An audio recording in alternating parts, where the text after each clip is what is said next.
ৰাইজৰ দলৰ সাধাৰণ সম্পাদক ৰাছেল হুছেইনৰ সংবাদমেল পঞ্চায়ত নিৰ্বাচন কেন্দ্ৰিক বিতৰ্কৰ প্ৰসংগ উত্থাপন সংবাদমেলত অখিল গগৈ বিৰোধী শক্তিক ঐক্যবদ্ধ হোৱাৰ আহ্বান জনাইছিল যদিও এই কথাত সঁহাৰি দিয়া নাছিল কংগ্ৰেছে মিত্ৰতা নকৰি কংগ্ৰেছে প্ৰাৰ্থী দিয়াৰ অভিযোগ ৰাইজৰ দলৰ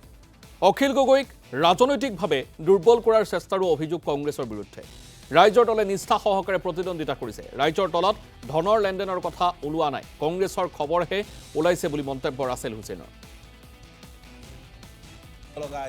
কংগ্ৰেছ দলে আমাক যি ধৰণে এই ক্ষেত্ৰত আমাক প্ৰতাৰণা কৰিলে কাৰণ আমি প্ৰতাৰণা শব্দটো ব্যৱহাৰ কৰাটো উচিত নহয় কিন্তু বাৰম্বাৰ যেতিয়া কংগ্ৰেছৰ সভাপতিয়ে কৈছে যে আমি নিৰ্দেশনা জাৰি কৰিছোঁ আমি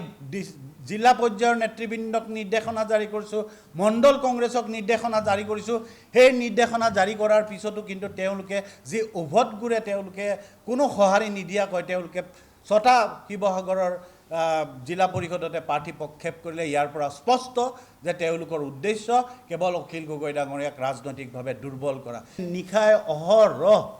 কেৱল গৌৰৱ গগৈক জয় কৰাবৰ কাৰণে নিৰ্বাচনত জয় কৰাই আনিবৰ কাৰণে দিনে নিশাই কাম কৰিছিল আজি তেওঁলোকে অনুভৱ কৰিছে যে প্ৰতাৰিত হ'ল কাৰণ কিয় তেখেতসকলৰ নেতাই যেতিয়া স্থানীয় সাংসদগৰাকীক ফোন কৰে এবাৰ নহয় দুবাৰ নহয় কেইবাবাৰো ফোন কৰে ফোন ধৰি কেনে আজি সাধাৰণ জনগণৰ কথাখিনি শুনিবৰ কাৰণেও তেখেতৰ সময় নাই তেনে এটা প্ৰেক্ষাপটত কিন্তু আজি অখিল গগৈ ডাঙৰীয়াক কিন্তু জবাবদিহি কৰিছে সাধাৰণ তৃণমূল কৰ্মী সেইকাৰণে আমি অনুভৱ কৰোঁ যে সোণৰ চামুচ খাই ডাঙৰ হোৱা সন্তান যে এখেতসকলে সেই তৃণমূল পৰ্যায়ৰ লোকসকলৰ কথা দুখ বেদনাৰ কথা বুজি নাপায় তেখেতসকলে ৰাজনৈতিক ক্ষেত্ৰখনত বিজেপিক উৎখাত কৰিবৰ কাৰণে দৃঢ়তাৰে ৰাজপথলৈ ওলাই আহিছিল বিজেপিৰ ভয় ভাবুকিৰ বিৰুদ্ধে ৰাজপথলৈ ওলাই আহিছিল সেইসকল ব্যক্তিক যে সঁহাৰি জনাব লাগে সেই কথা কিন্তু উপলব্ধি নকৰিলে কাৰণ আমি তেওঁলোকক তেখেতসকলেও কয় যে বিৰোধীৰ ভোট বিভাজন হ'ব নালাগে ঐক্যবদ্ধ হ'ব লাগে তেনে এটা প্ৰেক্ষাপটত তেখেতসকলে কিয় এনেকুৱা এটা সিদ্ধান্ত ল'লে যেতিয়াই ৰাইজৰ দলৰ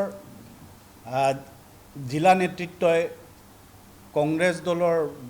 শিৱসাগৰৰ জিলা নেতৃত্বক যোগাযোগ কৰিছিল তেওঁলোকে বাৰম্বাৰ এই কথাত বিধি পথালি দিছিল আৰু এই ক্ষেত্ৰত বিশেষভাৱে স্থানীয়